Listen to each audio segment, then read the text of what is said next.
Not a bad writer. You think so? Mm-hmm. Good style, nice imagination. I think he's a very talented man. Well, thank you very much. Oh, it's nothing really. There's room B, room A. Wonder where room E is. How should I know? Are you going to the Waterbury lecture? No, I'm not. Let's find out where she's going. Oh. Excuse me. I'm sorry. Where's the Waterbury lecture, do you know? Aren't you Owen Waterbury? Yes, I am. How do you do? Follow me. Where are you taking us? Room E. Are you a student or a teacher? I'm a student. Oh. Advanced or beginner? What do I look like? Well, You look very advanced to me. Oh, Mr. Waterbury, good evening. how do you do, Mr. Gilbride? You're right on time. We almost didn't get here. I was doing his laundry, and we had to wait for it to dry. His underwear is still wet. I brought a friend, Mr. Ronnie Hastings. Oh, how do you do, Mr. Hastings? Hey, let me get you a chair. No, never mind. I'll sit in the bleachers.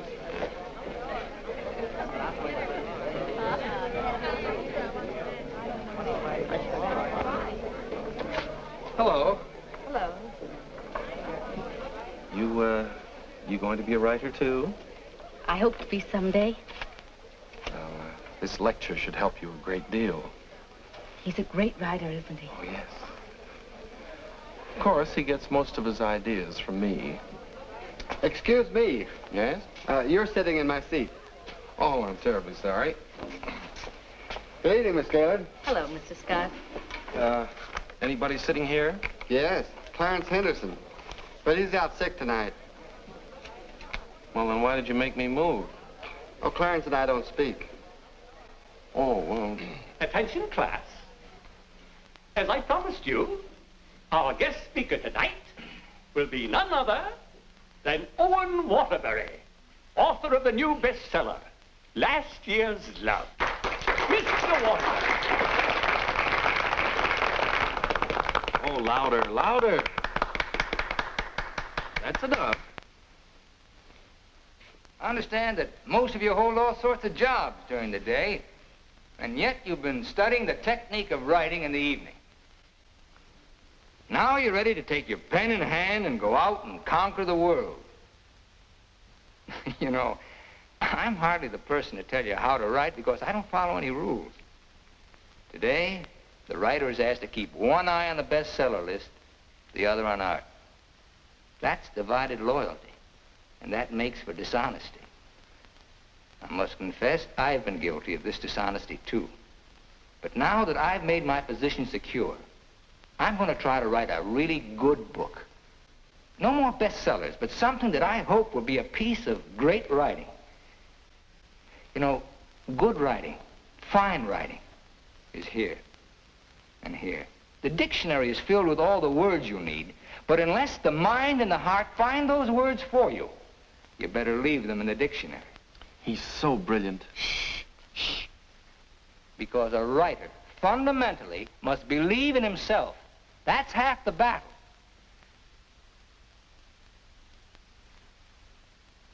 I'd like to interrupt my little talk for a moment to say that I'm going to be in a position to help somebody here in this class.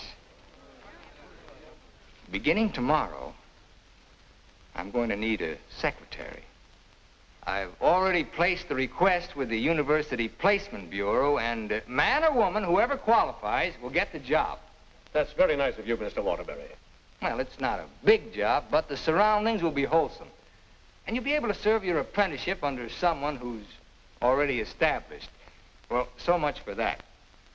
I remember when I wrote my first novel. It took a lot of work. I starved, lived in a little back room, all the while consoling myself that I was going to be another poet. So you're really going to work for Owen Waterbury?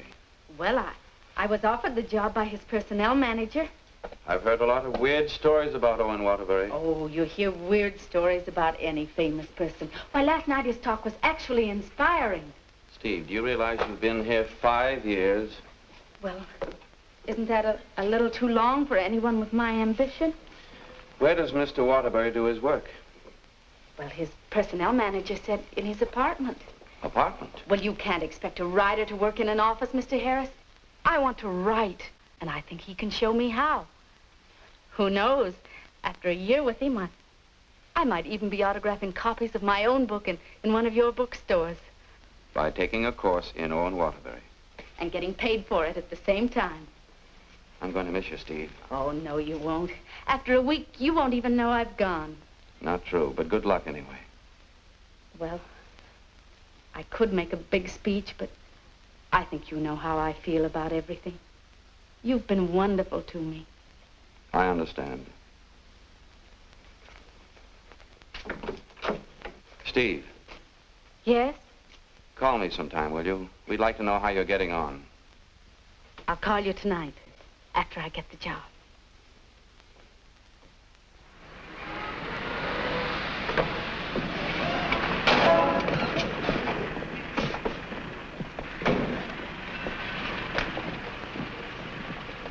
Why don't you watch while you're parking? Well, you can back up, can't you? You got a reverse. Never mind, Bill. Just save your energy for upstairs. Smart guy. Hand me the bag, Bill. Yes.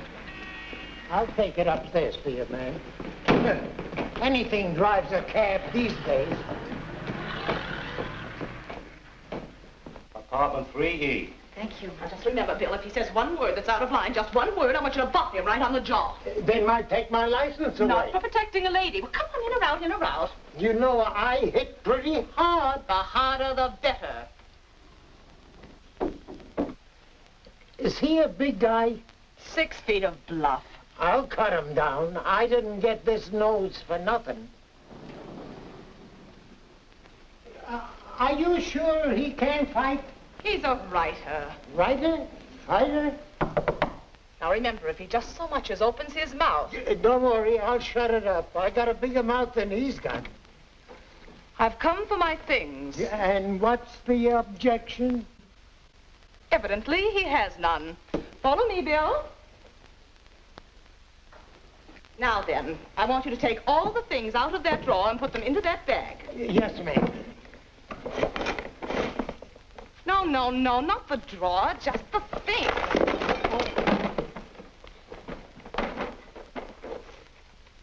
Oh, come in. Come right in. That's right. That's Mr. Waterbury's former secretary. She quit this morning. Won't you sit down? This is my mink. And how? Mr. Waterbury gave that to her as a Christmas bonus. My typewriter. Well, that was sort of a New Year's bonus. My aujourd'hui. She brought her own aujourd'hui. My pot. She cooked once in a while. My bourbon. She drank a little. My cigarette box. She smoked, too. My lipstick. Shall we adjourn to the library? Your frankfurters. Goodbye, Mr. Waterbury. Good thing you didn't open your mouth. Thank you. Come along, Bill. Don't bother with your inferiors. And now, miss, what can I do for you? This is your new secretary. Oh, yes, you're from the Kilbride School. Yes, I am. Say, look at that. She knocked over a bottle of ink all over the carpet, and it's going to be hard to get out, too. Oh, would you try cleaning it up, please, Mary? Not me. The landlady says I'm not to clean up any more messes. Just do my regular work and get out of here. Excuse me. Would you like some help? Oh, thank you very much. Say, you're going to work out fine. Here, Ronnie. I'm an expert at this sort of thing. He sure is. He cleans up about 6 of them a month. I'll need a cloth and some rug shampoo. This is the stuff you've been using lately. Here, this is a woman's job. It was a woman who did it. It was an accident. You better not let the landlady see that. She'll add $100 for damages to your rent. That's more than last month. Oh, I got some on my dress. Oh, look, why don't you work on the rug and I'll work on your dress? Why don't you two work on the rug and I'll work on her dress? I'll work on my dress. I'll work on the kitchen. Do you like hot dogs? Occasionally, yes. Fine, we'll have them for lunch, and for dinner we'll have steak. Lunch? Dinner, why? I haven't even been interviewed yet. What's your name? Stephanie Gaylord. What do your friends call you? Steve. Oh, that settles it. I think she should be hired. How are you on shorthand? 120 words a minute. Do you do laundry? From my own, generally. Well, you're going to have to learn to do silk shirts, 120 a minute. I'll do the cooking. And eating. Do you live here, too? No, I live next door. But he hasn't been there since July. That's because I have no kitchen. Well, we share our kitchen on a cooperative basis. He cooks and he eats. You know, Owen and I went to school together. I was in kindergarten, and he was in the 8th grade. Then I went to high school, and he was still in kindergarten. And then I studied piano and became a character in every Waterbury book. And what were you in last year's Love? I was the chorus girl who studied piano and was very bitter about the world. Where'd you work before? Who, me? I was secretary to Charles Harris. He owns the Harris bookstores all over the country. And how is Mr. Waterbury's latest novel doing? Second only to the Bible. Oh, well, he won't like that. You married, Steve? No, I'm not. Please, Ronnie, I'm not interested in whether or not Miss Gaylord is married. Oh, no. My biscuits are burning. I've had married secretaries before, and, well, their husbands were a little troublesome. They were murder. His working hours are very peculiar.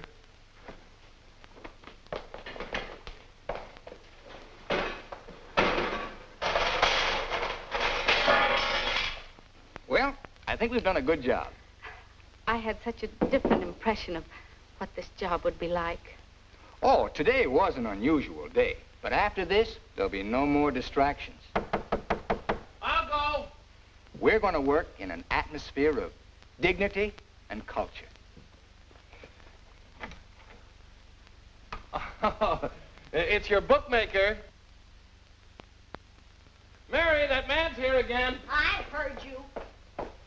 How much do I owe this time? $11. Don't you give me no more of your tips. That horse will come in next time out. Next time I'll be dragging a load of ice. Well, what do we owe you? $278 for Owen and $1 for you. Excuse me.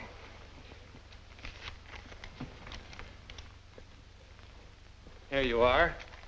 I'll have to owe you mine till next week. You want to wager today? Well, I haven't looked them over yet, but I'll give you a call. And no more 50-cent bets. The boss don't like them. Where was I? You were telling me that everything here was dignified and cultural. Oh, yes. Now, Steve, about your other duties. I'll go. Did you just have an interview with my daughter, Mary Hastings, about a secretarial job? Why, yes.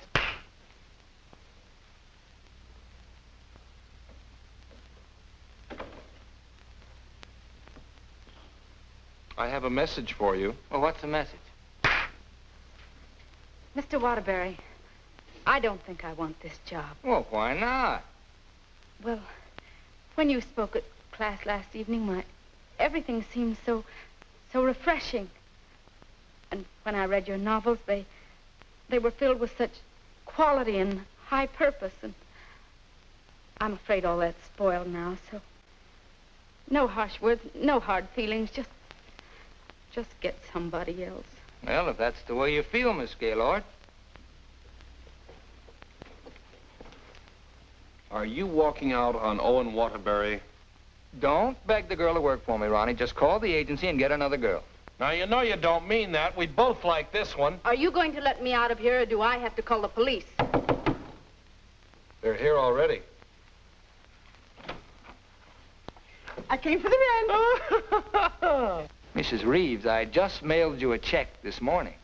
Oh, you always do that, knowing full well that I only live downstairs. Any damage this month? Oh, it's been a very, very uneventful month. Oh, the carpet again. Yes. Mercy! This fish belongs here. And this duck up here, you throw the whole room out of contour. Mrs. Reeves, if you'll excuse me... I heard some screaming just outside the door. New secretary? Well, yes. You being hired or fired? Miss Gaylord has just been engaged. Oh, too bad, Mr. Waterbury, because something moved in the apartment upstairs would just fill your every requirement. Well, unfortunately, Mrs. Reeves, the job has just been filled. Well, I want you to meet her anyway. Felicia!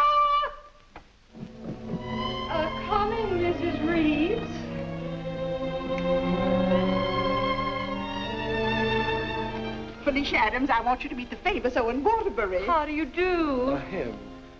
How do you do? How do you do? Felicia came to California to get into the movies. Now, who does she remind you of? Oh, now, don't tell me. Let me guess. Zazu Pitts. Oh, of course not. Felicia, in addition to being a secretary, is a very good actress, aren't you, dear? Now, take off your coat and let them see.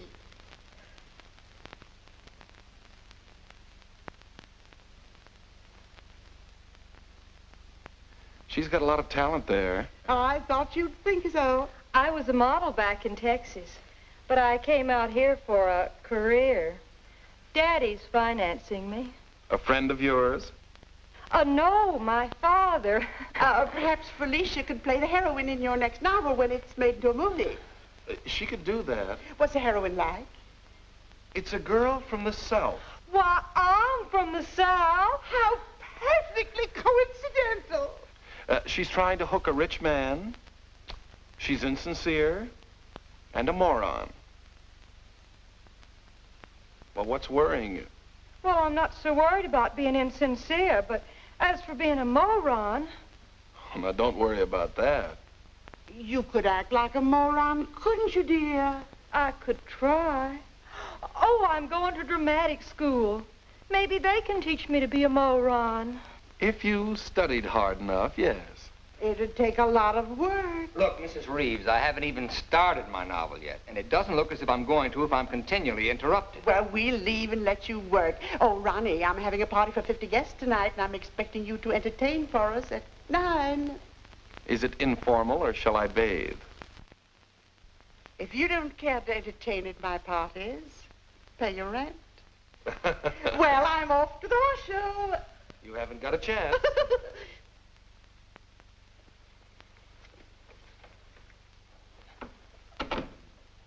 You know, ever since her husband died and left her 7 buildings, she's been a peeping Tom. Now, come on, Steve, let's you and I prepare lunch. Look, I stayed only because I didn't want to cause a scene in front of your landlady, but I'm really leaving now. What an idea!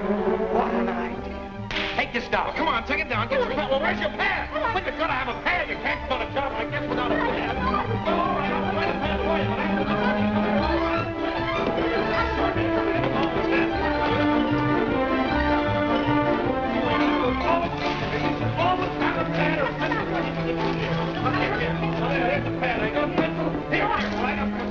Get over there.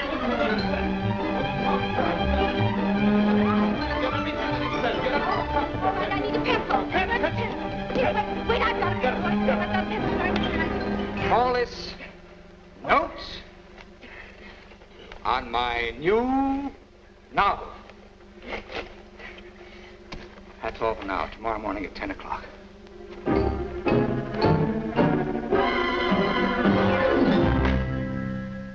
He's incubating. He's incubating at last. Come along. He always start a new novel. Yes, always. I remember on last year's Love, I was baking a cake. All of a sudden, he called me out, and I had to start taking dictation. And I couldn't go back until he was through dictating. At 3 o'clock in the morning, we sat down to chocolate-covered ashes.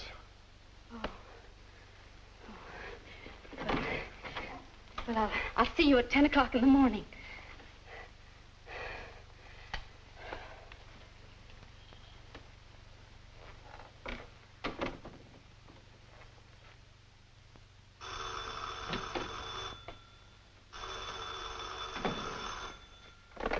Hello?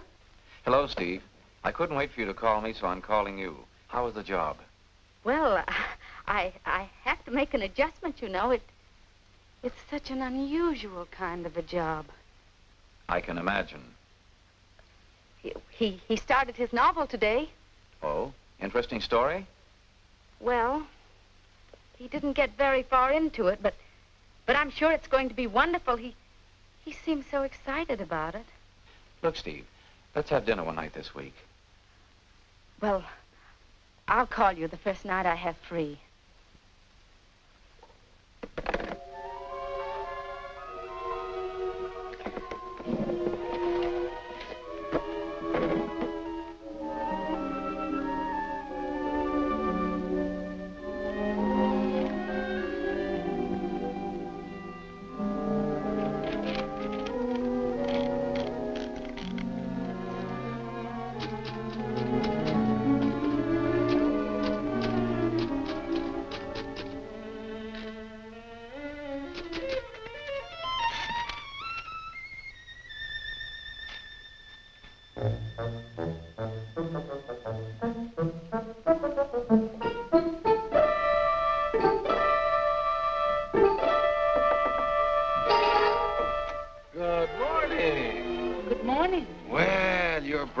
early this morning. It's 10 o'clock.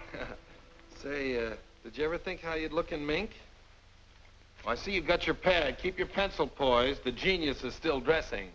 I'm making potato pancakes for luncheon. He's in a sour cream mood today. If you need anything ironed, I'll be in the kitchen ironing. Well, Good morning, Steve. Good morning. Right on time.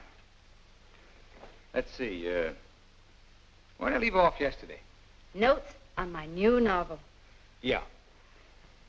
I'll go.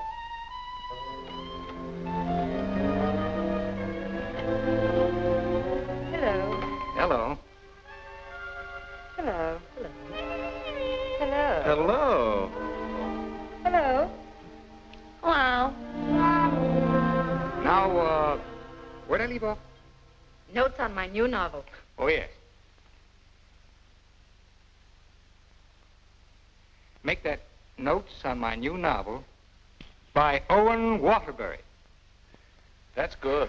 Oh, that's real good. Don't you think that's good? Oh, I like that. Chapter 1, General Introduction of Characters. Chapter 2. Well, I'll do Chapter 2 tomorrow. Chapter a day? That's swell. You sure you're not tired? Miss Gaylord, you stay here and answer the telephone. I'm going to the beach for some salt air. Well, be sure you don't bring any home with you. Right, boy. Let's drive someplace nice, like Santa Barbara. Well, honey, anything you say.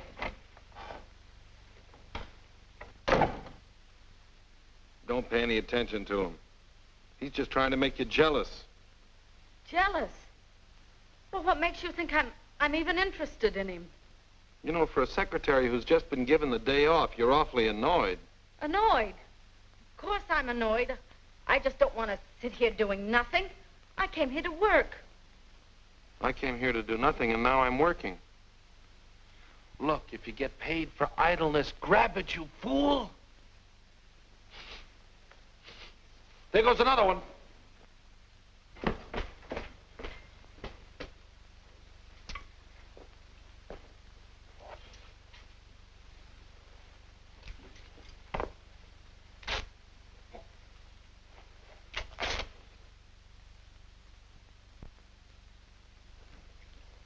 Look, I'd like to ask you a question. Yes? Does Mr. Waterbury intend to write a book? That's a very interesting question. Waterbury's a genius. And what do you think he's doing right now? Incubating. Exactly. And whenever he goes through a mood like this, a great book comes out of him. I'll bet he does a lot of writing tonight. Why, honey, you're jealous. Look, I don't even know Mr. Waterbury. And at this point, I'm not even sure I want to. Of course not, honey.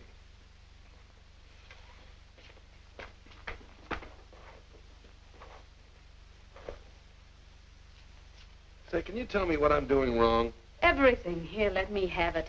How can you get so many wrinkles in it? Well, he's tried 16 laundries, but he still likes my work best.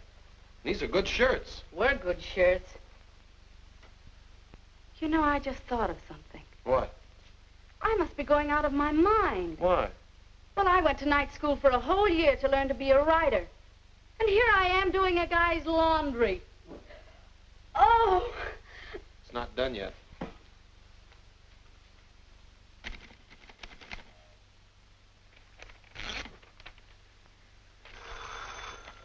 Hello? Miss Gaylord, this is Owen Waterbury. I want you to be here tomorrow morning at 9 o'clock. I've finally gotten the idea. Thank you. You know, Owen, I like that idea. Yeah?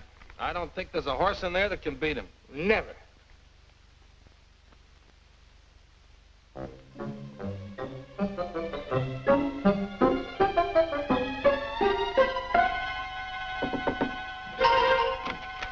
Morning. Morning. Oh, leave your coat on, Steve. The taxi will be here in just a minute. Got a fare for her? Well, she can use mine. Where are we going? To the races. The race. Haven't you ever been? Never in my life. Swell. Always lucky the first time. Come on. But what about that idea you had last... Oh, that can wait till after the third race. Look, I got a horse in here. Look, Mr. Waterbury, I don't think I ought to go along. Say, are you complaining about being paid to go to the races? Come on!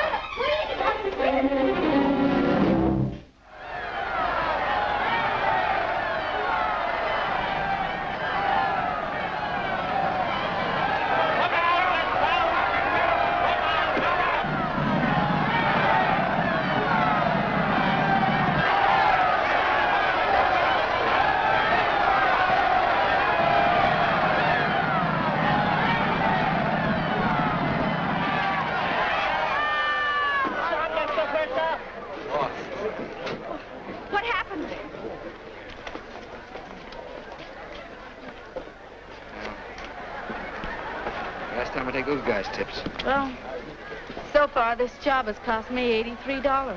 Now, don't worry. I'll see that you get that back. Why should you? I gambled and I lost. Well, losing's good for the soul. We had the 3 best souls in town.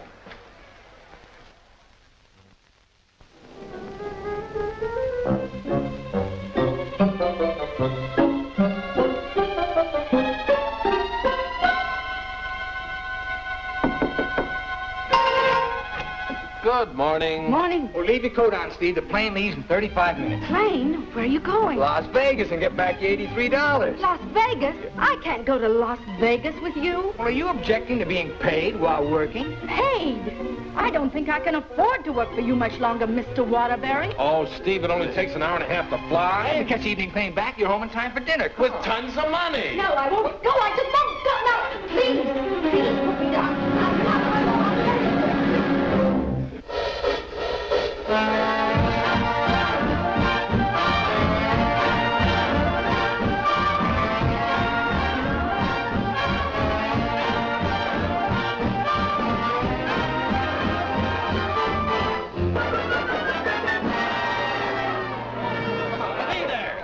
You right here, right here.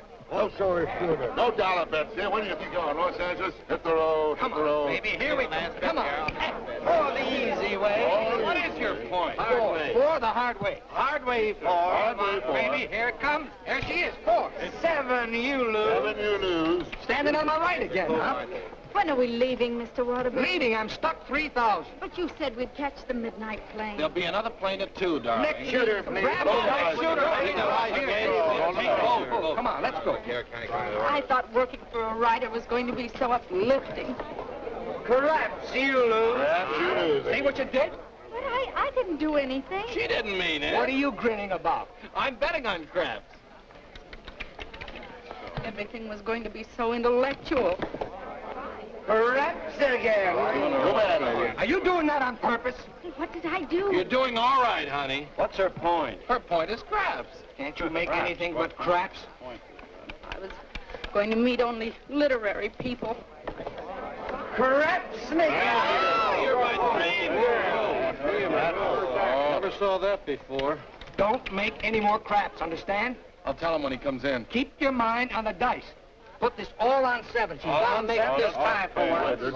You know, I'm writing a novel too, Mr. Waterbury. It'll be a honey. A 2 and a 1. Correct. Horse race. Get out of here. That's goodness.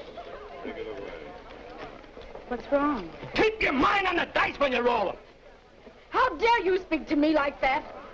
Just for that, you roll your own dice. Craps again. $80, Rich. Come on, bring it in. Over here. Come on, lad. Money. Gaylord. Steve, where are you going? I'm going home, and I never want to see you again. You're a fraud, Mr. Waterbury, a cheap, egotistical fraud, and your whole existence is something I want no part of. I'm sorry I even met you, because you've spoiled something for me. You've spoiled my impression of Owen Waterbury, the writer. Steve, look, you can't go home alone. I'll take you home. Steve, please sit down, will you? I want to talk to you, please. Steve, honestly, this gambling, it's an insidious thing. It changes a person. I'm really terribly sorry. Well, then why don't you put a stop to all of this and get down to work? I guess I'm afraid. Afraid of what? I'm afraid I'm not the great writer I started out to be. Instead, I'm just a commercial hack. Oh, no, you're not. Didn't you see how everyone at the university treated you with awe and respect? Why don't you write another love story? I'd be going backwards. Backwards? Stick to your last. You know the story of the clown who always wanted to play Hamlet? If you keep telling yourself you're a failure, you'll be one. If I try another love story, will you work for me? If you work, I'll work for you. Thank you. I'm poor again. I just switched to 7s.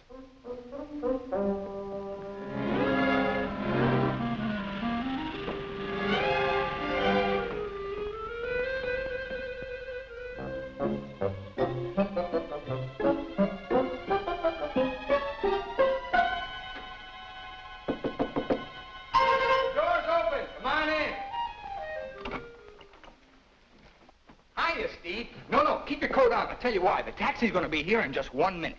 What? Oh, don't worry. We're going to work, but let's do it at the beach house, huh? He's superstitious, honey. He starts all his novels at the beach house. But why the beach house? Did you like last year's Love? Very much. Well, most of last year's Love was done down there. Well, shall I take the typewriter? It'd be a nice idea. Ronnie, will you stop teasing the girl? I'll be dictating today. Come on, Steve.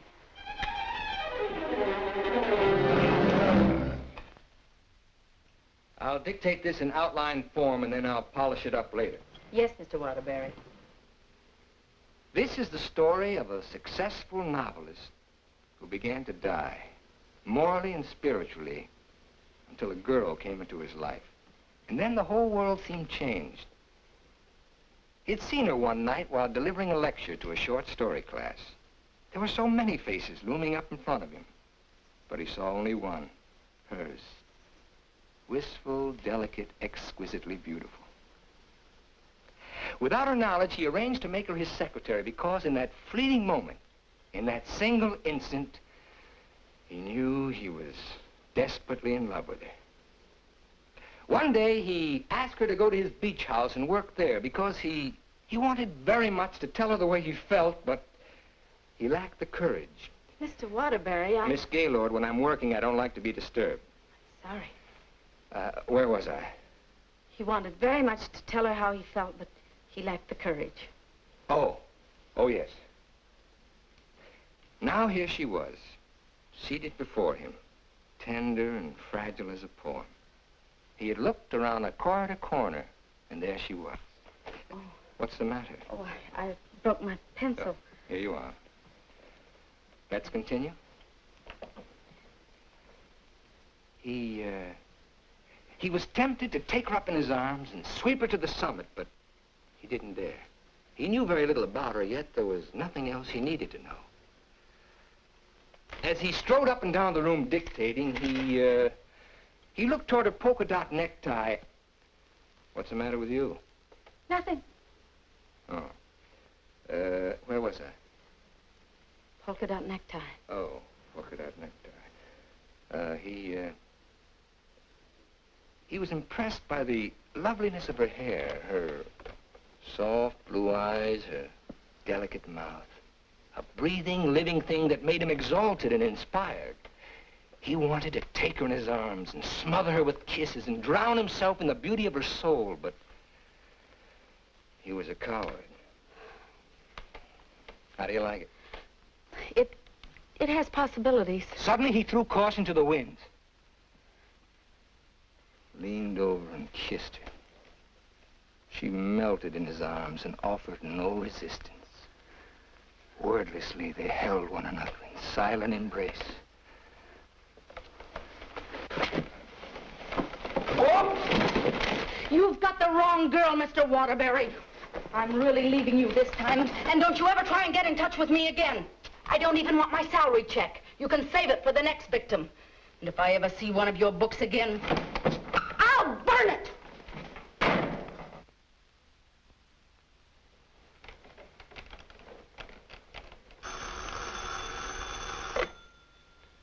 Hello. Oh, hello, son. I just thought I'd call you and let you know I made dinner for the three of us. And ask Steve if she likes popovers. Steve's just quit. Yeah. I'm dictating a harmless little scene. Suddenly she takes offense, slams me on the couch with a hammerlock, and walks out. Is she insane? Well, I'll call the agency and get them to send over another girl. I better get one who likes broiled chicken, because that's what we have for dinner. Don't call anybody. I'm not going to go to work for a long time.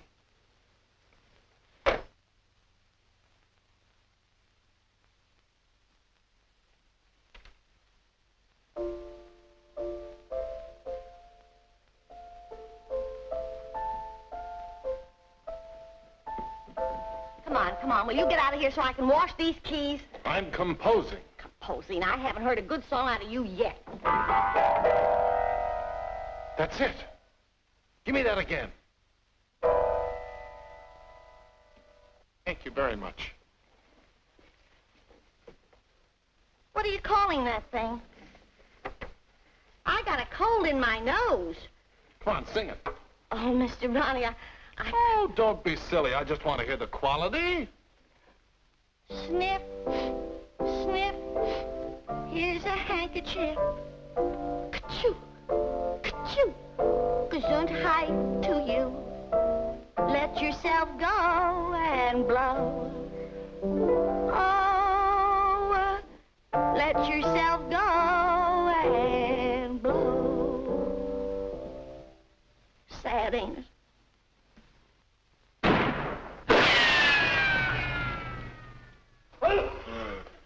I have to have some water. Some water. Water in the kitchen. Well, I can't go in there. The place is on fire. Here, listen to that. Oh. You and your cooking. You and your popovers, they don't pop, they explode. Call the fire department. The fire department, they just put water over everything. I can't.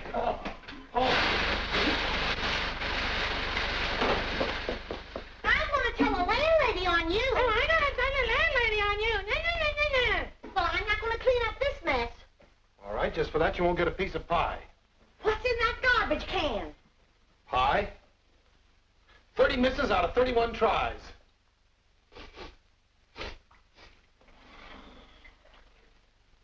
$31 misses. Well, at least the roast chicken's safe. What's that? Roast chicken?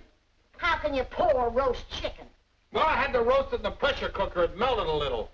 Oh, he'll have his dinner out tonight. Well, so am I. You don't think I'm going to eat this horrible mess, do you?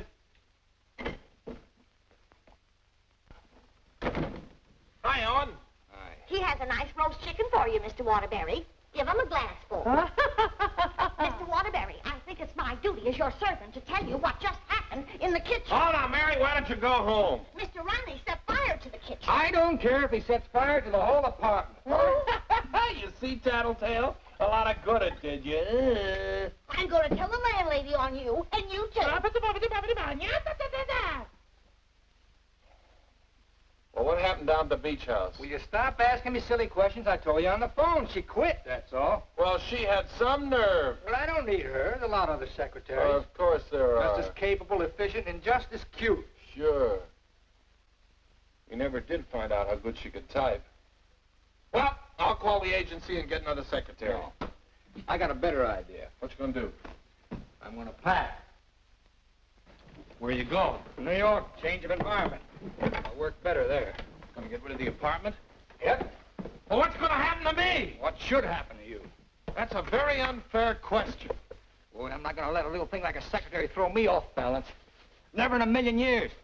I got a life to live, too. Wonderful, beautiful, exciting life. I got a book inside me, a great book, full of intensity and scope. Boy, you know something, Ronnie? I'm glad this happened. I'm down to earth now. What happened? Well, you can still use it. Elsie called. She's, sorry she quit in a huff, and she apologized for the cab driver. See? That's what Steve will be doing tomorrow. Calling and apologizing, but I won't be here. Say, what am I running away for anyway? I'm not afraid of her. That's what I like to hear. That's the real Owen Waterbury. Listen, call Elsie. We'll take her out to dinner. We'll take them all out to dinner, a different one each night. I'll go and change my apron and be right back.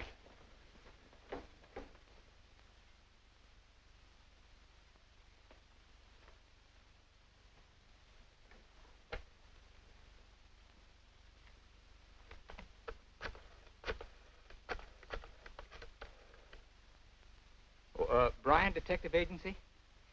This is Owen Waterbury. Yeah. Look, I want you to shadow a girl for me. Stephanie Gaylord. Now, let's all try to have a good time tonight, okay? I'm willing. Are you, Ronnie? I'm willing. Good evening, Mr. Waterbury. Hello, Francois. Here, why here? I like it here. You've always hated the Ridgely room. He's joking. I'm not joking. You've always hated it, hasn't he, Elsie? I thought so. I've always hated it. Mr. Waterbury, there's a gentleman here to see you. Gentlemen? Oh, yes. Ronnie, will you take Elsie to a table, and I'll join you in just a minute, huh? All right, but don't leave us. Don't stick Elsie with the check again. Antonio, table 3. Table 3. Where is he? Alcove 2. Oh. Good evening. Is that the gentleman? Yes, sir. Hello. Did you send me that message? Yes. Bryan Detective Agency. Devon is the name. Well, how'd you find her so fast? That's my job. There she is, right over there, with a man. Who's the man? I don't know. Do you want me to find out? Of course I do. All right, I'll start shadowing both him and her. I want you to find out everything you can about her. I think she's in love with him. She your wife? No, my secretary. I get you. Look, I want nobody to know about this. Don't worry. The way I operate, even you won't know about it. Can you check her pass for me? It'll be expensive. Well, why? The unknown quantity. You just finished checking on a girl. Took us a year to get her pass caught up with her present.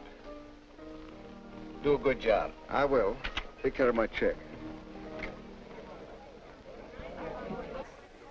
Cigarettes? Yes, give me a pack, please.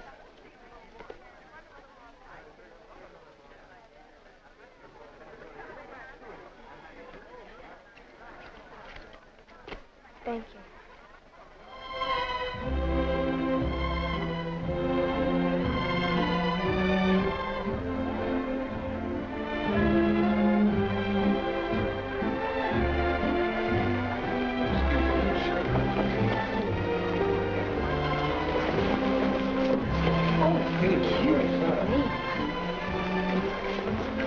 Oh, excuse... Hiya, Steve. Hello, Ronnie. Don't talk to her. I'm mad at her. Oh, I forgot. Good evening. Good evening. You know him? Uh-huh. He's my new boss, Your new boss. What's his name? Charles Harris, the bookseller. That's Steve's old boss. He's not so old. How dared you go work for him? Listen, Shakespeare, I'll work for whom I please. What, did you have to pick on her old boss? Didn't she pick on mine? When Mr. Harris called the employment agency, he asked for somebody with literary experience. How did you qualify? You used to work for Waterbury. Steve, with her principals, out with her ex-boss. What about Elsie? Who's she out with? We're talking about Steve and her principals. Leave mine out of it. You know, I bet Harris hired you just to spy on me. Well, you're not very complimentary. I happen to be an excellent secretary.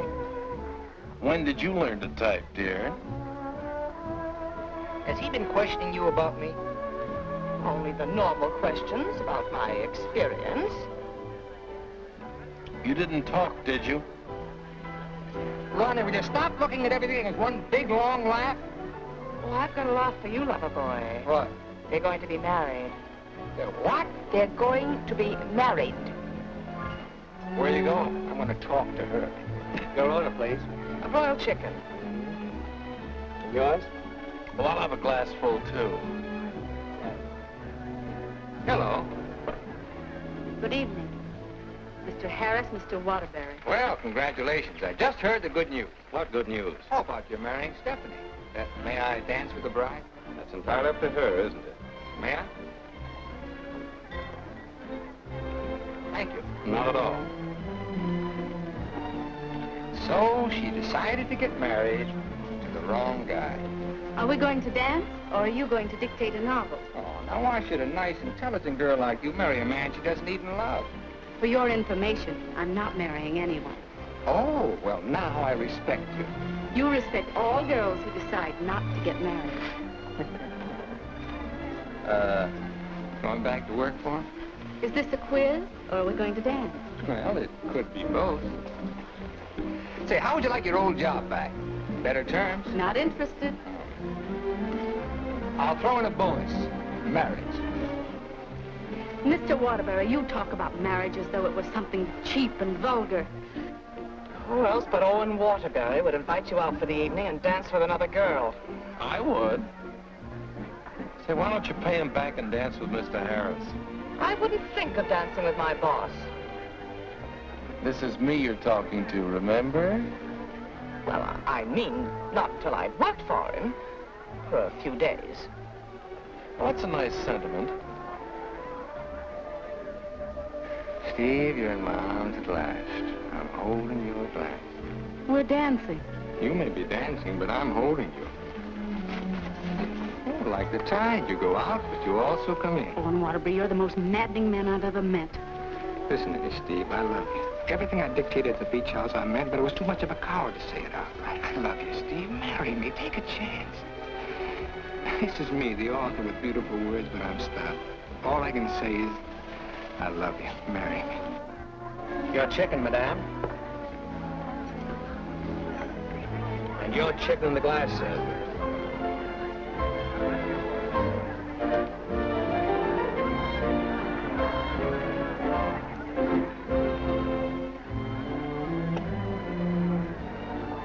Harris looks lonely.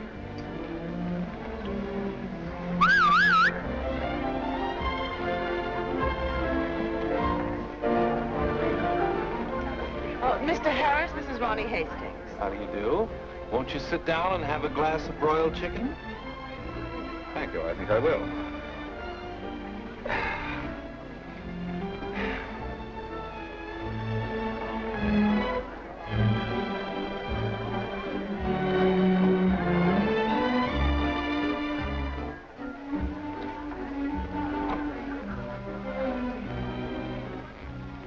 Ever hear the story of the unholy three? If you don't mind, I think I'll be running along. Mr. Harris, would you mind taking me with you? Not at all. Well, who's going to take me? You watch the floor show.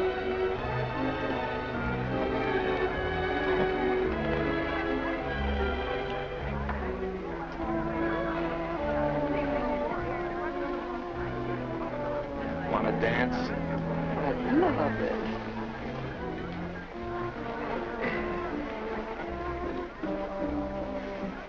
Are you a gigolo? After tonight, I think I will be.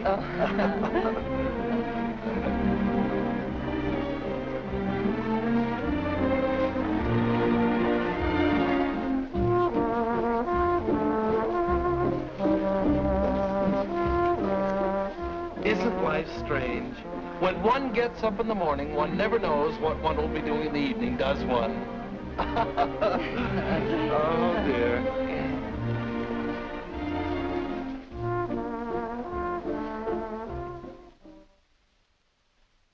And in addition to the office supplies, please order one Remington electric typewriter for the outer office. Mr. Harris's office.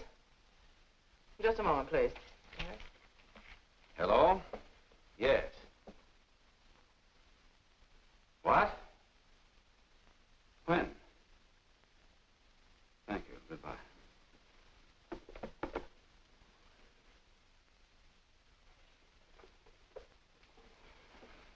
What's the matter? Is anything wrong?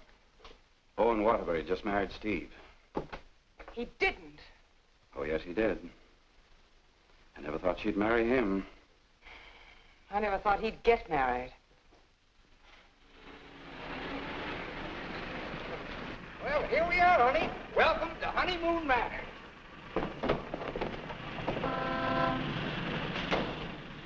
Congratulations! Hi, Ronnie. May I be the first to kiss the bride? Or am I the first? I'm not a very wide-awake bride. Honey, let's get some sleep, and then we'll go over to the beach house, huh?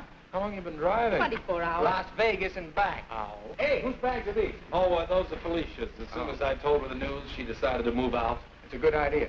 Darling, this is quite a threshold. 3 stories up. Well, we can use the threshold upstairs. Oh, good idea. Hiya, Felicia. Congratulations. You did very well. She certainly did. I'll get you moved in as soon as I get her moved Okay.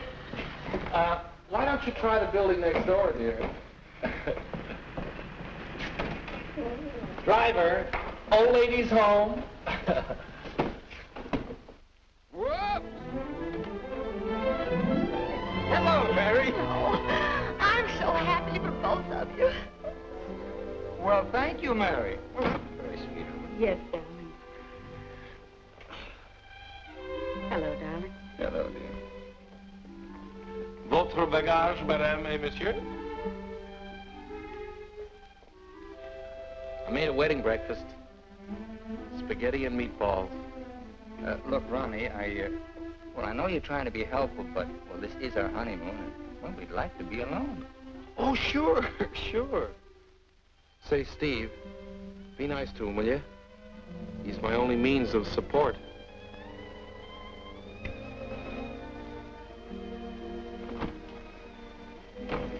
Darling, Are you glad you married me?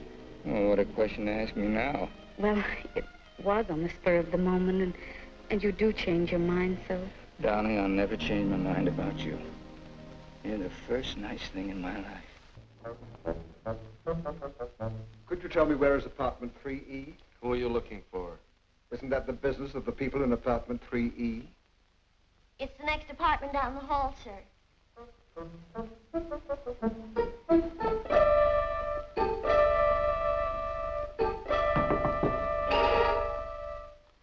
I beg your pardon.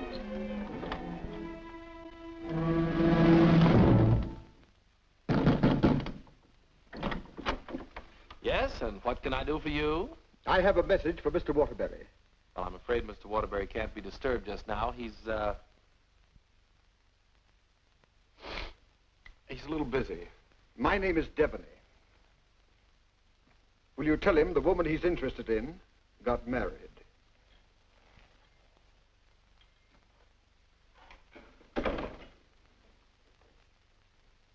Hey, Owen!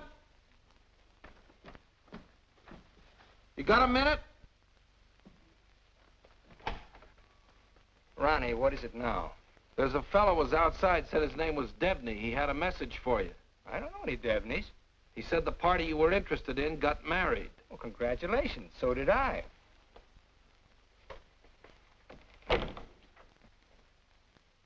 Darling, whom were you interested in who got married? There's only one married girl I'm interested in.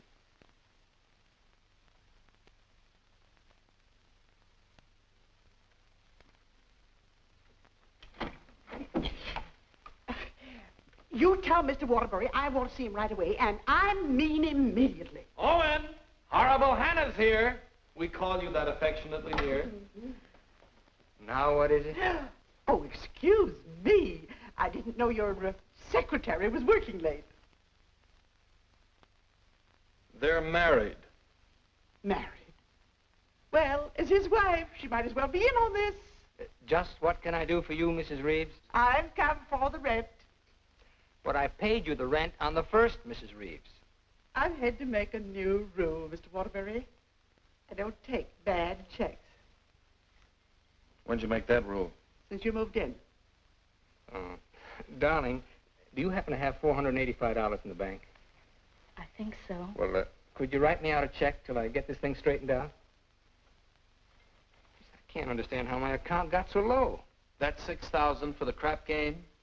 Oh, yes. And the $2 for the marriage license? One has to live. Thank you, dear. Thank you, Mrs. Waterbury. I never thought I'd ever call anybody Mrs. Waterbury. Oh, well, I'll just walk you down the hall. Oh, thank you, Ronnie. Is this any good? She's loaded. Well, I suppose an explanation is in order. You don't owe me an explanation. Oh, but darling, I want to explain. Oh, excuse me.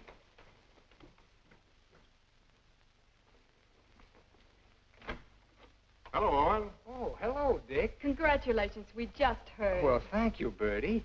Congratulations. Thanks a lot. Oh, darling. Well, won't you come in and sit down? Oh, yes, thanks. Darling, I want you to meet Mr. Fulton, my publisher, and Bertie. This is my wife. How do you do? So nice knowing you. Owen, you're not thinking of a prolonged honeymoon, are you? Oh, no, we're just going down to the beach house, and, well, I thought I'd dictate my honeymoon. Good idea. You know, there's a deadline on that novel. It's got to be made. You know why. Well, I'll have it ready, Dick. I'll count on it. Would you like a drink? No, thanks. We're double parked downstairs. Come, dear. How's Ronnie? Oh, still eating. Same old Ronnie. Yes, Bertie's told me about Ronnie. She says that when he dies, he'll ask the crematorium to baste him slowly on both sides. You know Ronnie? Oh, of course. I was once Mr. Waterbury's secretary. Well, thanks an awful lot for coming, Dick. Happy honeymoon. Thank you.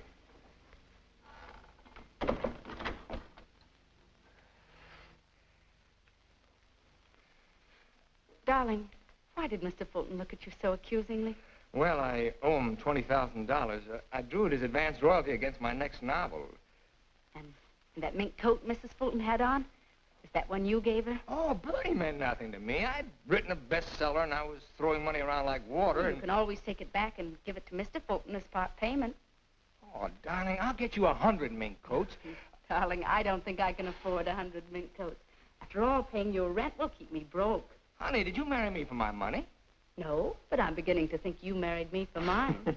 Look, darling, let's get out of here. We're never going to be alone here. Honey, I know a perfect little mountain cabin away from publishers and landladies. And secretaries? Well, except you. And I'm going to work. I promise you. I promise you.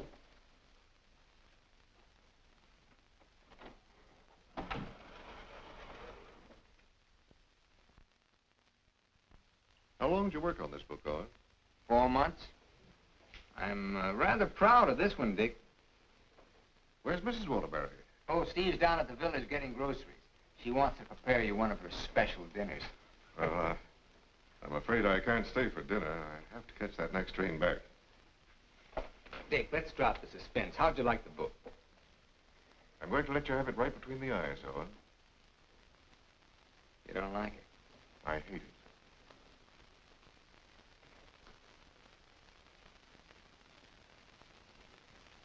It's just about the worst piece of drivel I ever read. Why, if I were to publish this, Owen, it would ruin you. Fortunately, I found another book to use in its place. What's the matter with me, Dick? Am I through? Of course not. Every top-flight novelist has a bad book in him. But how am I going to pay you back your money? Well, don't worry about that. I'm sorry, Owen. Darling, I got some of that wonderful venison. Why, hello, Mr. Fulton. It's so nice seeing you again. Miss Waterbury? Do you like venison? Well, I'm afraid I can't stay. Oh, why not? I've got some very important business in town.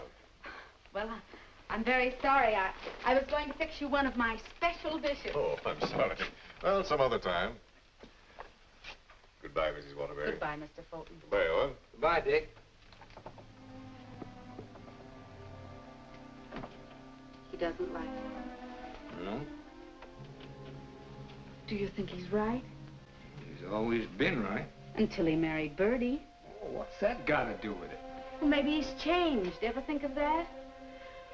Maybe he sees you through different eyes. Oh, you talk like a fool. Owen, let's face it. Your book is now being published by a man who sees his wife in your arms on every page. He thinks that girl in there is Bertie in you. You're a child. Bertie meant nothing to me. He doesn't realize that. And he's still a human being, even if he is a publisher. And he's a man. Let's get away from here tonight. Tonight? Owen, you blame me, don't you? Oh, not really, Steve. It's just that it's so distracting to have a man's wife as his secretary, too. I've got to try another book fast, and now I'm going to have to get myself another secretary. So I'm fired, is that it? Oh, Steve, it'll be better for both of us if I work by myself. It'll give you a chance to work on your own book. I'll make dinner.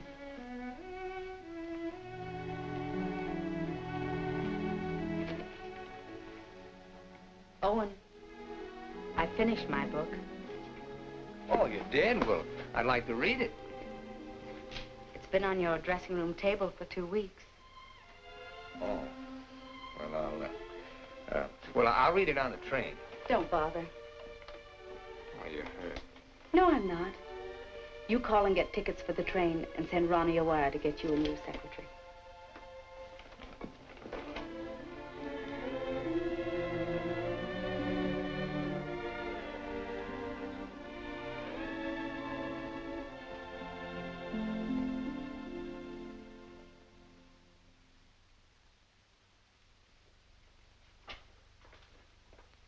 Oh, hello, Mrs. Waterbury.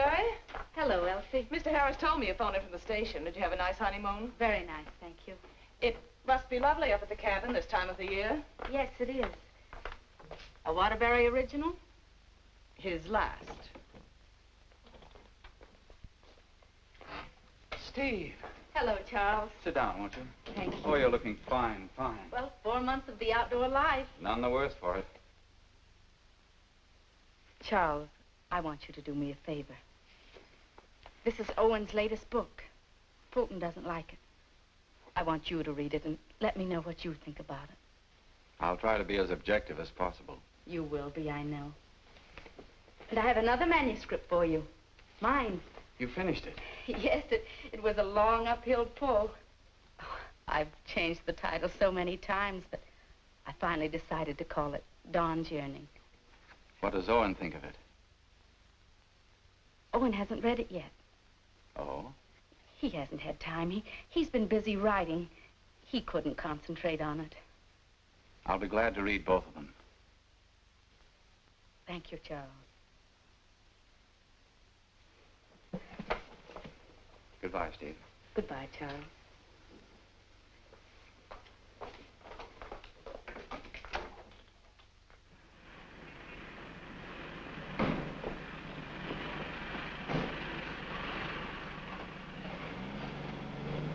I was on the 3rd floor, but I can't find the Waterbury apartment. Well, here's Mrs. Waterbury. Oh, how do you do? The employment service sent me over. What for? Oh, Mr. Waterbury wants a new secretary. Oh, is that so? Yes. Well, follow me. Oh, thank you. I know it's going to be so exciting working for Mr. Waterbury. You'll just love it. I know I will. You know, this is such a rush call. I hardly had time to dress. Your dress is beautiful. Oh, thank you so much. You know, I make my own clothes. Oh, really? Yes. Come in. Come right in, Miss... What did you say your name was? Hilda Schneebacker. Miss Schneebacker. Owen, darling, this is your new secretary. How do you do? This is my husband, Owen Waterbury, and this is Ronnie, our next-door neighbor. How do you do? Can I get you something to drink? Have you any beer? Well, I should say we have. And we have pretzels, too. You know, I could just drink a barrel of beer. What did you ask for on the phone? I thought they knew our account. Dope. Oh, don't bother.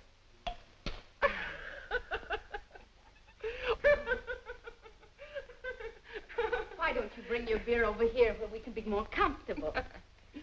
Oh, do you do laundry, Miss Schneebacher? Just shirts and socks. I don't like to do sheets. Well, sit down, please. How are you on handicapping the horses, Miss Schneebacher? Oh, yesterday I picked 2 winners. Played them both right on the schnozola. Oh, and I think she's enchanting. What size coat do you wear? Do you have to wear a coat on the job? Oh, Mr. Waterbury likes to give all his employees mink coats for Christmas. Oh, I wish I'd known that. I could have saved a skunk's life. I wonder who she means. I'm gonna love this job. You're all so nuts.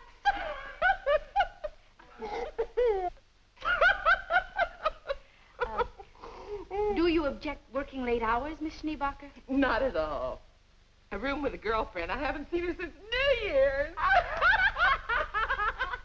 Miss Schneebacher, I'm afraid this job's going to be a little too much for you. But why, Owen? Well, you see, several parts of my new novel are mostly in French, and, well, I'm sure you don't speak French, do you, Miss Schneebacher? Studied it for 6 years. Once I had a French boyfriend. We had no trouble. Yes, but how's your shorthand? Shorthand?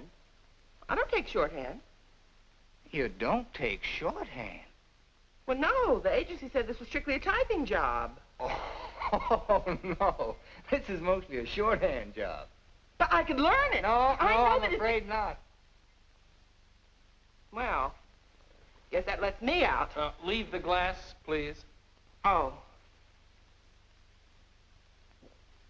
Thanks for the beer.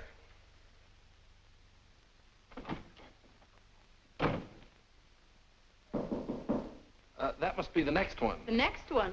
I told the agency to keep sending them until we said when.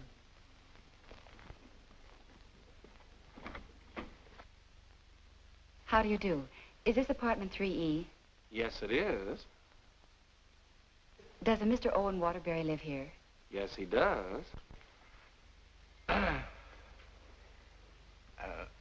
I'm Owen Waterbury. Oh, Mr. Waterbury, the agency sent me. Dawn O'Malley. That's right. Won't you come in, Miss O'Malley? Thank you. Won't you sit down, Miss O'Malley? Thank you. Oh, this is my wife. How do you do? How do you do? You take shorthand, of course. Yes, 120 words a minute. Oh.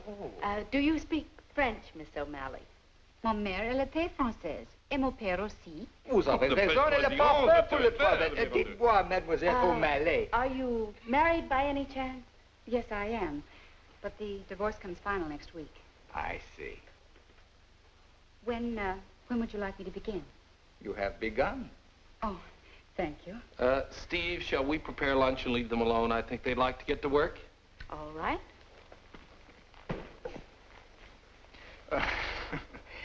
Tell me, did you ever work for a writer before? Yes, once about 3 years ago. But I'd rather not talk about it. Oh, well, why not? Well, he asked me to work late one evening and began getting a little fresh. So I called the police. All I want to do is work. I guess the publicity ruined his career. But he deserved it. Don't you agree? Yes, I do. How about lunch, Miss O'Malley? Oh, I've already eaten, thank you. And you, darling? No, thanks. I'll skip lunch today. You will just love living in this building, Mr. Scott. And you'll just love the Waterburys. They're so bohemian. Crude. I'll go. Oh, hello. Hello, Mrs. Waterbury. I want you to meet your new neighbor, Sylvan Scott. He's moving that little bachelor apartment upstairs that Felicia used to have. Yes, I know, Mr. Scott. Hello, Stephanie. How nice. Come in, come in. Now I want you to meet the important member of the family. This is the great Owen Waterbury. Oh. How do you do, Mr. Walker? And How do you do? This is The horrible Ronnie Hastings. Hello. new secretary. Yes, she was just hired and I was just fired. Mr. Scott's a writer, too. My building will be just crawling with them. Yes, Mr. Scott and I went to night school together. We sat next to each other. Mr. Scott used to be a ball player. Just look at those shoulders. And they're not padded either. Well, what do you know? Sylvan writes that wonderful radio program called John's Mother's Lover. John's mother's sweetheart. Oh, yes. Tell me, confidentially, is John's mother going to marry her, sweetheart? No, John's father objects. John has no father. Oh, poor John. Sylvan, you'd better rush upstairs and start to work on that radio program. You mustn't neglect John. Well, I'm in a little trouble. You see, my secretary just got married. Oh, what on earth are you going to do? I don't know. I could help you, Sylvan. You, Stephanie? Yes, you see, I was Mr. Waterbury's secretary before he married me. That's right. You were. The marriage was a bonus. Oh, when could we begin? Why don't you just say, I've begun? Ronnie, dear, would you get me some shorthand books and some pencils? How much do you think you'll be giving me tonight? Why, we may be working most of the night. Oh, that's just ducky. I'm used to working at night. Goodbye, darling. Don't work too hard. I won't. Come on. Oh, thank you, Ronnie. Bye. Well, I seem to have fixed everything up. You certainly have. Well, I guess I'll run along. Must you go? I was just poisoning the tea. Oh, Ronnie, you're such a kidder.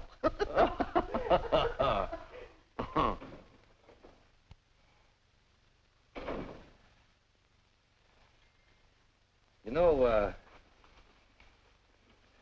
you're going to really like it here, honey child.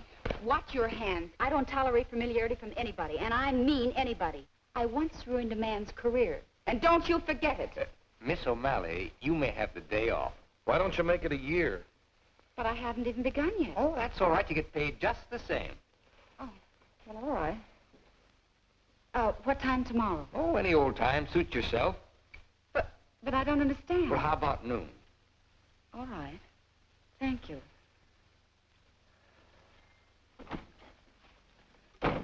Well, you were saying something about poison tea?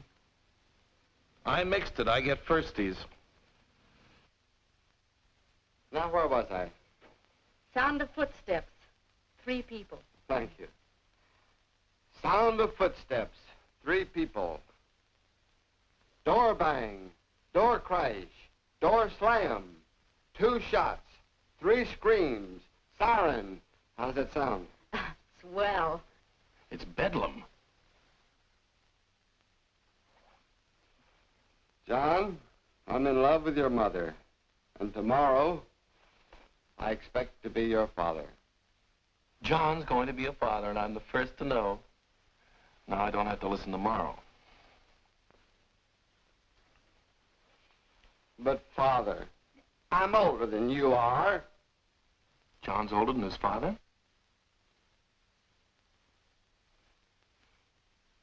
What happened? That's what I'd like to know. I don't know. But don't you worry, Miss Waterbury. I'm not going to do anything.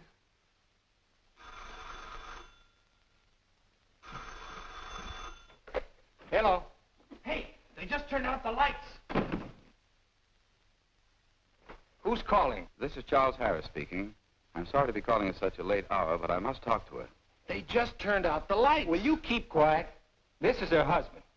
No, she's out for the evening. She's right upstairs. And I don't know when she'll be back. Didn't you hear me? I said they just turned out the lights. Darling, may I borrow a light bulb? I don't care what you do. What's the matter? I'm going to a hotel in case you're interested. I'll go to a hotel. After all, this is your apartment. No, it isn't. You pay the rent. Ronnie, will you take this up to Mr. Scott, please? Oh, and you can't possibly be jealous of that man upstairs. Why, he's utterly harmless. Boy, you really had me fooled. Why do you say that? Charles Harris just called. Have you seen him, Steve, since we came back? Oh, and it's terribly late, and I don't like cross-examinations. After all, we're two adult human beings, and we should be able to trust one another. Don't smile it away with pretty words, Steve. Have you been seeing him? Yes. All right, then this is it. But I only saw Charles Harris for one reason. I took him your manuscript. He knows a great many publishers. Please don't. It's too late for that. I felt at the nightclub you were in love with Harris, and I knew he was in love with you. After all, 5 years is a long time, and I was a fool to think I could break it down. I never loved Charles Harris. Well, you never loved me. You were in love with a schoolgirl notion of a popular novelist. I really try to play this straight with you, Steve, but I guess I made a beautiful mistake. Owen, I was in love with you before I met you. Something in your writing, the tone, the feeling, the quality appealed to me so much that I used to imagine your books were written just for me. It's true, I built it up in a schoolgirl way, and I was so caught up in it, I guess I would have married you the night you lectured in class. If you'd stepped off that platform and asked me, I would have married you. Just like that. How can you talk to me like this? I put you way up there too, Steve. But you tore it down in the cruelest way any woman could. You once called me an egotistical fraud. But what about you, Stephanie Gaylord? What have you been? Go ahead, phone him. He's waiting for you. Owen!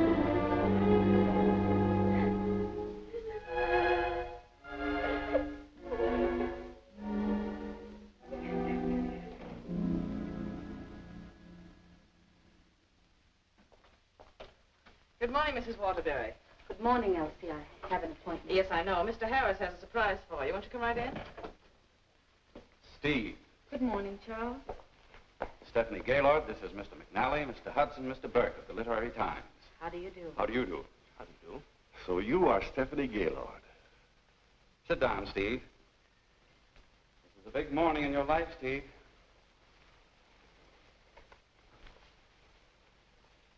Mr. McNally is head of the publishing house in New York. He flew down this morning. That's why I called you so late last night.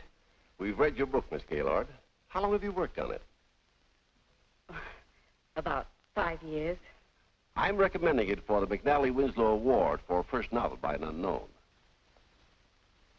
I didn't know you were going to show my manuscript to anyone. I couldn't do anything else after reading it. But don't you see what this will do to Owen? What has Owen got to do with it? Well, Owen's the big guy in my family, and his novel's just been turned down. And if this happens on top of that, it would just about destroy him. He has to have a sense of importance. He's lost all faith in himself. You mean your husband would feel a sense of competition with you? You don't understand, Mr. McNally. Owen's in trouble. And as his wife, I have to help him climb out of it. Steve, I thought you wanted to write more than anything else in the world. I thought so, too, before I married Owen. What about Owen's manuscript? Did you read it? Yes, it isn't bad. It's good. But it doesn't have what this has. This has greatness.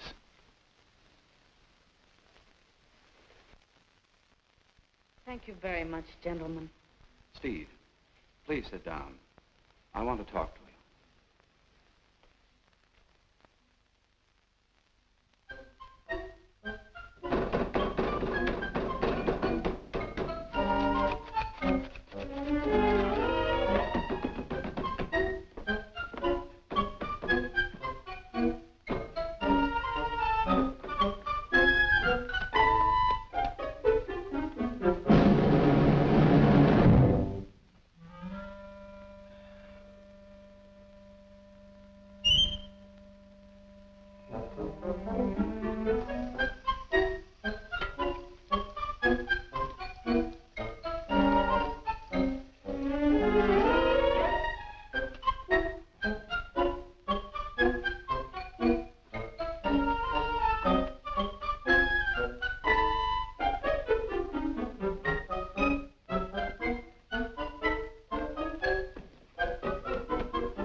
I'm giving your popovers another try. Well, give me time to call the fire department. No, Miss O'Malley. That's not the line I gave you. I'm sorry, Mrs. Scott. All right. Let's try it again. Yes, sir. John, Mother, I've changed my mind. I don't like your sweetheart. Mother, well, I like him. That's all that matters. John, as your son, I refuse to approve the marriage.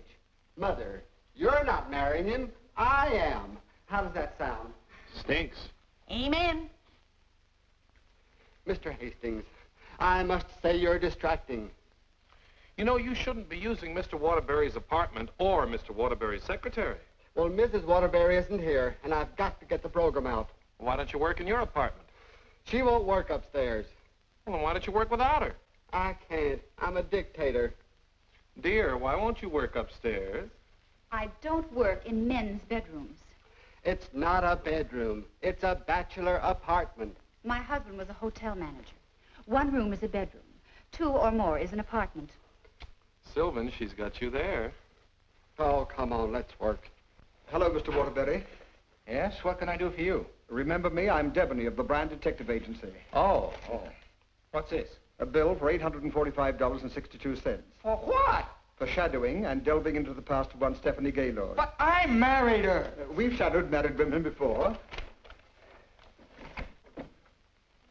Hi, Owen. Get rid of this guy. You want me to call the police? I am the police. What's this doing here? That's my laundry. Do you expect my wife to do your laundry? Say, that's a little large for you, isn't it? That's Mrs. Waterbury's laundry. That's mine. Well, take it and get out of here. And as for you, Mademoiselle O'Malley, you're fired for taking dictation from somebody else. Well, that suits me just fine. I wouldn't work for you even if I did like your horrible writing. Where's Stephanie? I don't know where she is. I know where she is. Where? You pay this bill and I'll let you know. Oh, Ronnie, do you happen to have $845? And 62 cents. Why don't you write him a check? Oh, yes. Call that number right away. Here is the detailed report. It's very amusing. You see, I had to shadow you at the same time that I shadowed her. Here's Stephanie. Oh, good. Stephanie, where are you? What? What are you doing there? Stephanie, if there were ever any chance of our getting together, this kills it now. Finally and for all time, we're through. Charles Harris's apartment. Just like that. No sense of shame. Well, maybe she got her old job back and is working for him. At his home? What decent, self-respecting girl worked for a man at his home? Maybe she's a secretary. Please, don't tell me about secretaries. He could tell you. Here's the report. Page 3 is wonderful. Thanks. Call the employment agency. I'm going to show her. Look, I want a girl this time who's capable and efficient. I'm calling for Mr. Owen Waterbury. A fast typist. I don't care what she looks like. We don't care what she looks like, as long as she's attractive. Do you take shorthand? Oh, but of course. 120 words a minute. And, what did you say your name was? Miss Pigeon. Her name is Miss Pigeon. Everybody says I'm flighty. Where did you work before? I'm just out of secretarial school. I think it would be wonderful working for you, Mr. Waterbury. You see, I hope to be a writer myself someday. Oh. Have you ever been married? Oh, no. Never. And you have no objections to working on weekends? Oh, not at all. My time's completely my own. And you think Mr. Waterbury's just wonderful? Mm-hmm. This is a clay pigeon. I've come for my things. Follow me, Bill. I know just where to go. I want you to take everything out of that drawer and put it in that bag. Right. I knew you'd come back. But it's only for a moment. Where's the mink coat? I didn't get a mink coat. Come into the bedroom, Bill. What's the matter? Short of minks? Say, haven't you been here before? Sure. I came with the other one. I got a cab stand downstairs now. If you need a cab, just open the window and holler. Well, I'm going to do a lot of hollering now. That's his former secretary. Get my bag and things out of the closet. Oh, so you're not in love with Harris, but you go to his apartment. You wouldn't let me explain, and now I'm not going to. Explain? What kind of an explanation could you make anyway? It doesn't matter anymore. You're right, it doesn't matter anymore. Isn't she getting awfully personal? But a wonderful typist. Charles Harris's apartment. Just like that. Just like that. Anything else, miss? Yes, my picture.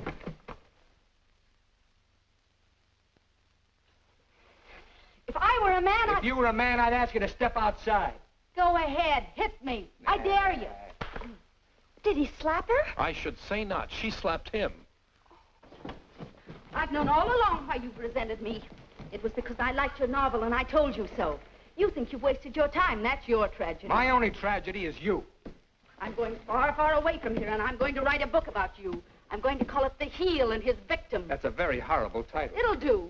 Goodbye, Owen Waterbury. And don't you ever try and get in touch with me, because I want no more of you. And that goes for me, too. Where's Miss Pigeon? She, flew the coop. Where do you think Steve's going? I think she's going to marry Harris. Harris. I'd like to see that little worm. I'm going to. Now, where are you going? I'm so mad I could get married. You know, I think I'll have to. Well, whom are you going to marry? It'll be a female. That's about all I can say.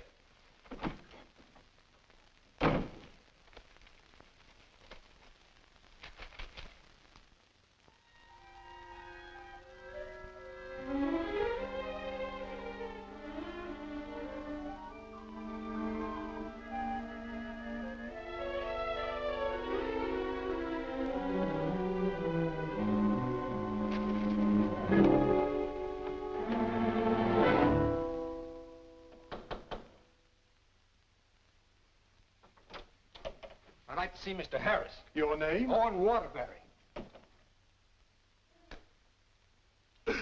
Excuse me, sir. And excuse me. I didn't mean to disturb you and my secretary. Your former secretary. Oh, I didn't know you were in the middle of dictation. Your sarcasm is quite uncalled for. Of course, I don't have to tell you what I think of a man who behaves this way with a secretary. You keep out of this, Elsie. Look, Charles and I are going to be married. Congratulations. What? Just where does that leave my wife? How do you suppose she's going to feel about this? She's in love with you, you know. You never deserved as fine a girl as Stephanie anyway. You know, Harris, I've always wanted to tell you that I really think you're a crude person. Your motives are very obvious. You've given me a lot of grief ever since I married Stephanie, and I came up here to tan your hide. So put up your hands and defend yourself like a man. Oh, you can't nobody's hide. Oh, listen to me, you fool. Why do you think Stephanie came up here in the first place? Because she wrote a novel and Harris wanted to have it published. But she didn't want that. She was afraid it would hurt your vanity and wreck your marriage. She wanted him to help you instead. Oh, look, I've read your last book, the one Fulton turned down. It's grand, it's exciting, it's wonderful. Fulton's wrong. He's just jealous because of Bertie, and it's all your own fault, Mr. Great Guy. You know, someday Stephanie's going to be a better writer than you are. That's my opinion, and you've always valued it. Here, Stephanie's novel. Read that and really get jealous. You know, you're not going to get her back. She's gone away, and it serves you right. I hope I kicked a little sense into you, but I doubt it. Goodbye, Mr. Waterbury.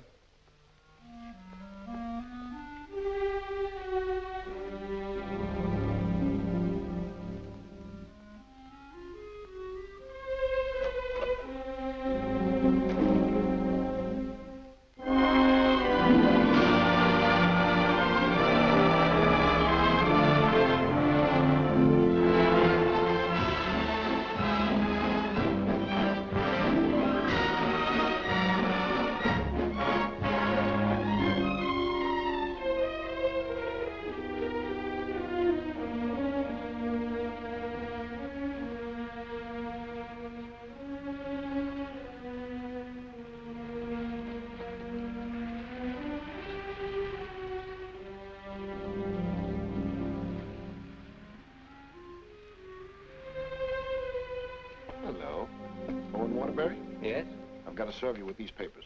What for? Suit for divorce from Mrs. Waterbury. Thanks.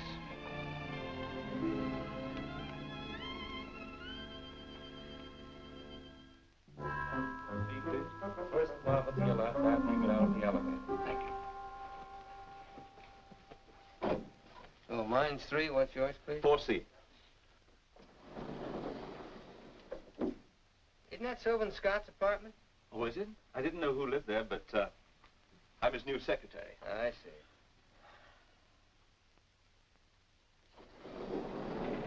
Good luck.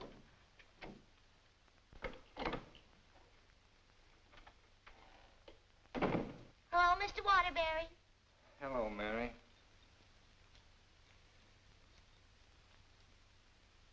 You want a drink? Well, I guess so. Mary, did you see Ronnie around?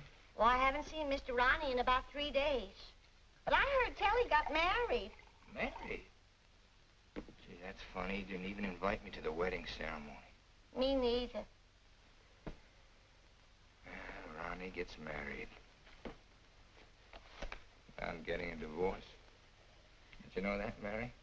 Mrs. Waterbury's divorcing me. I sure was sorry to hear that, Mr. Waterbury. She was an awful nice person. So was you. At times. Thank you,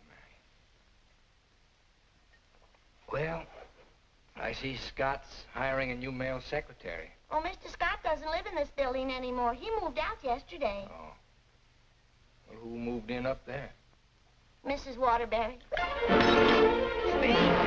Yes, she's a big writer now. Well, of all the nerve. I'll think first. You can't do this to me.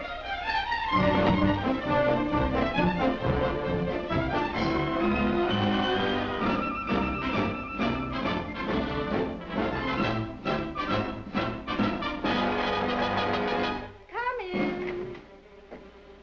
Yes, what can I do for you? Out. But I said get out. But I don't understand. Don't you listen to him. This is my wife. You're his wife? I'm trying very desperately not to be. Didn't you get the divorce papers today? You're still my wife until the final decree, and that takes a whole year. Are you still here? I said get out. Mr. Simpson, you come back here tomorrow morning at 9 o'clock. You'll come back here never. If I find you here again, I'll throw you out on your ear. Hiring male secretaries right under my nose. Right over your nose, dear. And don't be cute at a time like this. Why'd you take this apartment anyway? Because it was the only one I could find, and Mrs. Reeves was kind enough to let me have it. Oh, sure, sure. I thought you'd think I was chasing you, Owen Waterbury. But my living here need cause us no embarrassment. We can be friends, meet in the hallway, and exchange polite little hellos. I exchanged polite little hellos with your friend Harris recently. Elsie was there. She told me all about your book. Oh, you didn't want to have it published because of what it might do to me. Silly. I mean, do you think I look upon you as a competitor? Don't you think I can compete with you, Mr. Waterbury? I read your book last night. Kept me up most of the night. You want to know something? Yes. You're better than I am. But don't tell anybody because I'll deny it. Now, you listen to me, Mr. Owen Waterbury. I'm a human being, too, and I have certain rights and privileges. I had an idea for a book, and you made me lose a very good secretary. Well, look, why don't you dictate it to me? You? Sure, I can take shorthand. Owen Waterbury. Look, you want to know a secret? What? I'm a better secretary than you are. Oh. All right, prove it. Get the shorthand book and pencil. Okay. And I don't want to hear another word about our personal problems until I get this down. Let's call this Notes on My New Novel by Stephanie Gaylord. This will be the story of a girl who became secretary to a very egotistical man who thought he knew everything there was to know about writing. Oh, now, wait a minute, Steve. Please, you're interrupting my train of thought. He was attractive. In an ugly sort of way. Thanks a million. Will you please stop interrupting me? But he was filled with childish frustrations and complexes which she, in her silly way, tried to cure. Now, wait a minute, Steve. I'm not going to sit here and take down this... Listen, this is my new book. Until she suddenly discovered he didn't need a wife. He needed a psychiatrist. A psychiatrist? That does it. Now I'm insane, am I? Okay. But if you publish that book, I'll sue you. You just go ahead and sue me if you think I'm afraid. Hello.